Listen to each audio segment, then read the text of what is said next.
I think the real challenge is how do you support a country like India where there's 1.4 billion people and we're sharing space with less than 5% of land set aside for wildlife. I had this amazing childhood because my father's a scientist and conservationist. I spent the first 17 years of my childhood traveling to different parks across India, watching animals firsthand. So I got to do crazy things that most kids don't get to do. I learned to set up camera traps, learned to wear receivers and track tigers. Over the last 50 years, there's been a concerted effort by the Indian government, by scientists, by conservationists to bring wildlife back. We've gone to 1,200 schools. We worked with 55,000 children, getting them excited about their wildlife. Oh God, tigers alive. We are science and technology driven, and we are very ambitious about scale.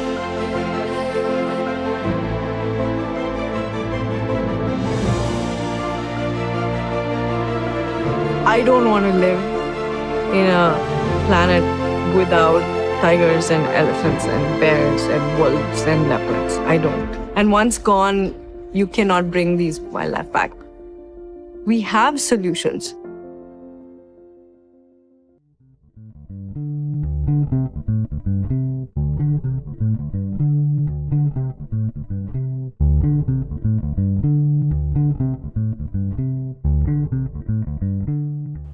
For over 2 decades, she has worked to create ecosystems where both people and wildlife can coexist through her conservation, research, and community engagement work. Please join me in welcoming Dr. Krithi Karanth, CEO of Center for Wildlife Studies and a National Geographic Explorer. Thank you so much, Krithi, for joining us. Thank you for having me. I want to first ask you this. When was the first time when you saw a tiger? And how old were you? And how was that experience like for you? So this is a pretty well-known story. My father's a tiger biologist and conservationist himself. So when I was about 2 years old, he took me to Rolex National Park and I saw my first tiger with him and my grandfather. Since you studied geography and environmental studies during your early years of life, how did you have so much career clarity? How did you know that this is the subject that you want to go for right after your school? And I mean, if you could share. Sure, I actually don't think I had clarity as an 18-year-old.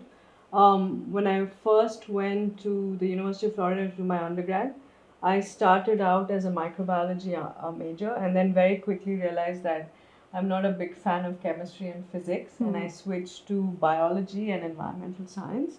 Had some amazing geography teachers, and so decided to get a dual degree in environmental science and geography. And then I think I really found my calling when I was doing my master's at Yale. Yeah. And when I was studying there, we had to design a research project in the field. And I found myself coming back to India, designing a project in Karnataka. And that really kind of showed me, one, that I was deeply passionate about wildlife specifically, and that I wanted to pursue a research career. And from then it was just taking off, following my master's, getting a PhD and a postdoc. I think you wanted to study PhD because you were inspired by your mom, if I'm not wrong. Actually, that's not true. I think it's a mix of things. I'm very lucky that I grew up in a very, I would say, academic, intellectual household. My mom had a PhD, my dad had a PhD, my grandfather had 7 honorary doctorates. Yeah. So surrounded by all of these amazing people who really valued, one, education and having an impact in society. So I was raised in a house where it was not about being famous, it was not about becoming rich. Yeah. Can you find a passion for something you love to do, Yeah. and whatever the field may be, and then excel in it, was kind of what I grew up with. Since you mentioned about your father, and that brings me to my next question. I think your father once told you that do what you love. And I think that is something, it means different thing to different people, right? What did it mean to you? I think, particularly in India, when young people are starting out, there's a lot of pressure to figure out what your career has to be. Absolutely. And so that advice of do what you love is really figure out what are the things you like to do and figure out the things you don't like to do. And so then it becomes, you find what you're passionate about, and it's not about making other people happy. And it's not about, at least when I was growing up, it was if you weren't a medical doctor or if you weren't an engineer, you're a failed Indian kid. And thankfully, I think that mindset has and is changing in India, and you see all the wonderful careers people pursue with passion. And I think it is that figure out, because this is not something you do for a year or 3 years of your life. If you actually find what you love, you'll do it, for 50, 60 years. Absolutely. And what does it genuinely mean to advocate for environment? Because in India, I think a huge chunk of our population is still dealing with basic issues, right? So-called basic issues for that matter, be it poverty, or civic issues for that matter, or infrastructural problems. And somewhere issues like climate and environment comes last in the barrel. So, what does genuine advocacy for environment mean to you?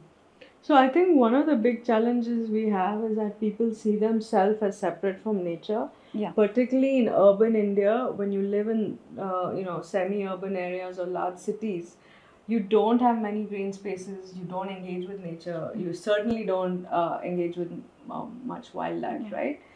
I don't think this is the case in rural India, where we do a lot of our work. People are very, very connected to nature around them, right? So I think if you talk to a rural farmer, they very quickly recognize that your water cycles have to be intact, rain has to come at a certain time in the year, droughts affect productivity, and in some of, at least where we work, the impact that wildlife has on their lives, right? So there is a disconnect between how I think urban people, not just in India, around the world, perceive the environment versus rural, where they see the immediate effects of water not being clean or air being affected or changes in rainfall patterns. So it's not a far off problem. It's it's something that affects. Do you think them. the intersectionality should be recognized now? And it's also because for a lot of people, environment is still a very elite subject for that matter. I mean, your thoughts on that? I don't think it's an elite subject. I think the lived realities of vast majority of Indians show that what happens in the environment affects your daily life. And now even in cities like Delhi, the impacts of air pollution on people's lungs, whether you're a child or an adult, are immediate, right? It is, when is it going to hit a number that you start to worry about. And usually it's when human health is affected. Until your direct well-being is affected, you kind of ignore it as it's a problem that someone else will solve. Right. And when we talk about conservation, there is this another side to it. I think most authentic conversations are not, it doesn't happen with people who are constantly on panels or in public forums. I think the most authentic conversation that happens with regards to conservation of environment is among tribal groups in central India or fishing communities along the coast. And I feel like somewhere people who have coexisted with ecosystems for generations and who often possess deep ecological knowledge are invisible in larger conversations. Somewhere their voices are suppressed either by the status quo or, I mean, I think that's how the trend has been so far. So what do you think about it, and why do we still don't have enough visibility of such communities who are the actual centers of indigenous knowledge when it comes to environmental conservation? No, I think, when you've had thousands of years of people living in India, people have lived with nature, right? And I do agree that in some sense there's an elite capture of whose knowledge is more valuable and whose knowledge is less valuable. Particularly in a country like India, you have to pay attention to the fact that there's a diversity of people and diversity of cultures that have coexisted and celebrated nature in many forms, including through our animistic practices, cultures, all of it, right? So I think knowledge is universal. It comes in different forms. Perhaps there's a dominance now of English, Hindi, and certain languages. We are a country of 800 languages, but how often do you hear environmental narratives in more than the 14 official languages, right? That's part of it also. What do you value as should be communicated and how it's communicated, right? And I do see it all changing, because with access to cell phones, access to information, everybody can now access all of this, right? So more content needs to be put out, and more awareness that there's different forms of knowledge that we need to tap into. And do you think a larger impact can be visible once it's integrated at policy level? That it's high time for our policymakers to maybe just start incorporating these aspects while making policy decisions? So I think policy is very, I personally don't like the word. I find it very ambiguous. I don't really know what policy means, right? So there is a sense, I think the people who have the powers to institutionalize structures that run how the environment is protected need to learn to hear from a multitude of voices in multiple languages and in multiple forms, and we are not there yet. And on a completely lighter note, how does a day look like in your life? How does a day look like in the life of a wildlife conservationist? And if you could share some anecdotes. I don't have a single day that's like the previous one or the next one. Today, I would say earlier when I started my career, a lot of that time would go into being spent in the field. Today, given the responsibilities I hold, I still do make it a point to get to the jungle, spend time with our field teams every month in the places we work. But it's also very interesting because I meet people from different walks of life, and not just in India but from around the world. And I could be on a Zoom call with a French primatologist. I could be talking to a Brazilian jaguar biologist. I could be talking to somebody in India who works on elephants, right? So it's a very eclectic life, and because of my role today, it's no longer just being a scientist. There is engagement with people in government. There is engagement with other organizations, and for me, what brings me most joy is actually with creating stuff with people who are more artistic. So working with illustrators and artists and writers. I want to say that I have the best job anybody can have, because it's so eclectic. It never gets boring. And every day is unique for you. Every day is unique, and every day is fun because you meet people from all walks of life. So do you get to plan your day? Has it ever happened? Anybody who works in CWS will tell you I'm an OCD and everything needs to be on the calendar. But I also leave room for people. Write to me all the time saying they want to talk, right? So I would say I spend a good 2-3 hours of my day just talking to people, not in India but around the world. And that's how you build collaboration. That's how you build new ideas, new projects. Right. And because we were talking about planning, how do you set goals? Because you're working in a field where outcomes usually take a lot of time to appear, right? It might take month-long time or decades for that matter. Yes. So how do you plan goals? How do you set targets for yourself? It's very straightforward to plan goals, because from a research perspective, we have a team now, and people who are studying animals, whether you're studying elephants or leopards, you have a defined period of time that you'll go into the field, you'll study the animal, and then you'll analyze your data. On the conservation side, we have 5 very deep conservation programs that are in 100 wildlife parks today. And if it's a conservation education program, some of the things we look at is how many schools we plan, how many schools we want to get to, in what states, in what parks, what is our interaction with the number of children, the school teachers, the kind of sessions we want to run. So it's all very documented and planned well ahead of time, because the scale at which we're working, if we didn't plan, no way we would be able to reach. And much of your work focuses on the intersection of wildlife and human settlements for that matter. And over the years, I wanted to ask you this, that over the years, what have been some of the most surprising or mind-blowing interactions that you have had while working at the intersection of wildlife and human settlements? So I think starting out as a scientist, biologist, the thrill in life will always be seeing an animal, right? And for me, seeing a tiger on foot or an elephant on foot is both exciting, terrifying at the same time. And that will always supersede any other thing. But what amazes me is after the years of doing fieldwork in so many villages is the kindness and hospitality of Indians.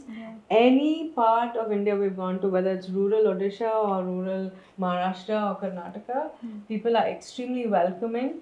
Whatever they have, if it's a cup of chai, it's a cup of chai.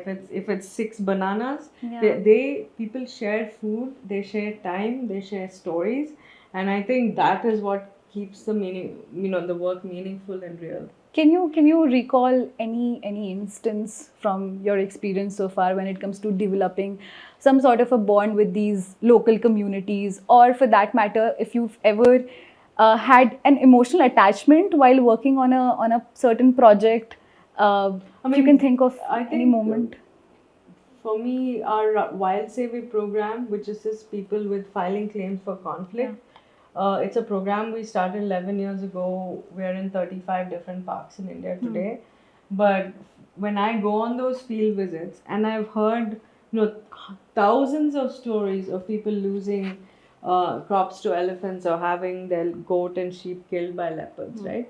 It doesn't matter however many times you hear that story, it still brings you to tears, right? And it still breaks your heart about the margins at which people live today, and the fact that just losing your crops for 6 months means you can't feed your family for 6 months, right? And these are very real challenges in rural India, which I don't think urban India gets. There's a real separation of when you live on 1 or 2 lakh rupees a year, right, what that means for your family versus when you're in a city and you're earning much more, right? And there again, it is the human story, and there are some families now we've helped maybe 200 times in 11 years, and the fact that they still continue to live there, farm there, don't retaliate against these animals, and you ask them, they're like, why are you still doing this? Why have you not given up? Why are you not angry? And an answer that I hear, I have now heard thousands of times is, these animals have a right to exist just like us. And I hear that over and over and over again, and I'm like, that's what makes India special. As long as enough, the strong belief system for that matter, and this core value of ahimsa, and in the fact that non-humans matter. I don't think there's any other country in the world with this deep conservation ethos. Talking about development, the way we define development, I think it in itself seems worth questioning. For governments, development often means economic growth and infrastructural expansion for that matter. But if we talk about a tribal community in Madhya Pradesh or a fishing community along the Tamil Nadu coast, maybe for them development means preserving forest, their resources, be it rivers, coastlines, or traditional livelihoods. Do you think that today we need to fundamentally redefine the term development? I am very uncomfortable with the term development. Same here. Simply because, we assume progress is things like roads and electricity. Right. Yes, they're needed, but maybe some people don't want it, right? I think there are certain basic human rights which are far more important, and we focus so much on the material aspect of development that taking away somebody's environmental or cultural ties is less valued than getting them electricity to their home or a road that reaches their home, right? So I really think, and there's an arrogance to that term, because you assume that wherever you're implementing development, you're taking a person from place A to place B, and place B is assumed to be the superior position in life. And a lot of people may be very content in being in place A, and whatever resources they have, materially they may have less. Yeah. But if they are content and happy with it, this assumption that, these are the standards that, is a success for somebody's life, I think has to be really looked at. Right.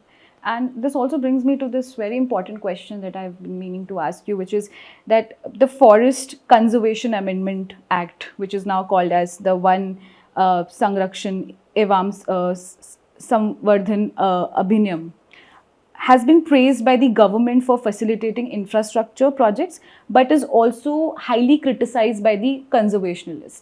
What are your thoughts on this? So this is a very complex piece of legislation. Yeah. I think if implemented right, it will empower communities to stand up for the forests and the wildlife they care for.